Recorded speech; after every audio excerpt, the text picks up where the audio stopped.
വചനം, അതാണ് നമുക്ക് വേണ്ടത്.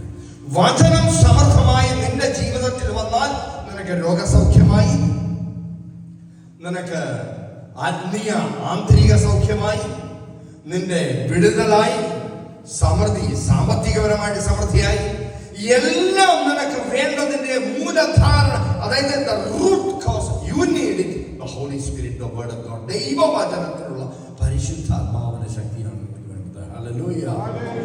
ദൈവവചനമുണ്ടെങ്കിൽ നിന്റെ ജീവിതത്തിൽ ഒന്നിനും കുറവുണ്ടാവില്ല. ഹല്ലേലൂയ.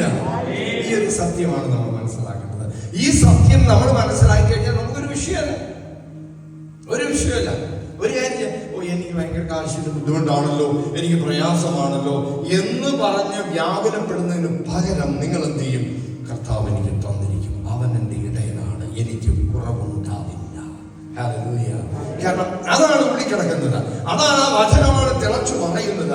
ആ വചനമാണ് നിന്റെ ശക്തിയേറിയ, സമൃദ്ധിയേറിയ ദൈവത്തിന്റെ വചനം നിന്റെ ഹൃദയത്തിൽ ആഴമായി പതിച്ചു പതിച്ചു പതിച്ച് ഇങ്ങനെ തിളച്ചുകൊണ്ടിരിക്കുക. ചൂടോടെ ഇങ്ങനെ തിളയ്ക്കുന്ന പോലെ ഇങ്ങനെ തിളച്ച് മറിയണം. എന്ന് വെച്ചാൽ ഏത് സമയത്തും ദൈവത്തിന്റെ വചനം എടുത്തിട്ടാണ് പ്രയോഗിക്കേണ്ടത്. ഹല്ലേലൂയ.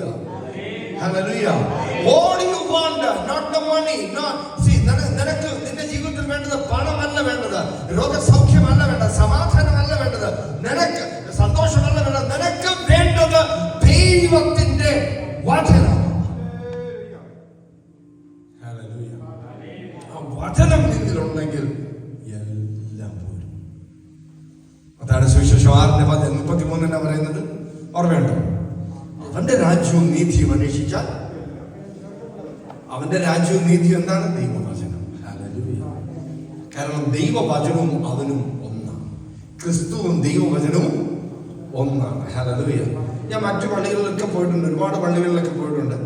ഈ പള്ളിയിൽ ഞാൻ നോക്കിയപ്പോഴും ഞാൻ പെട്ടെന്ന് പ്രത്യേകിച്ച് ശ്രദ്ധിച്ചെന്ന് പറഞ്ഞാൽ 2 സക്രാരി കാണുകയാണ്. ഒന്ന് ദൈവവചനം വെക്കുവാനും, ഒന്ന്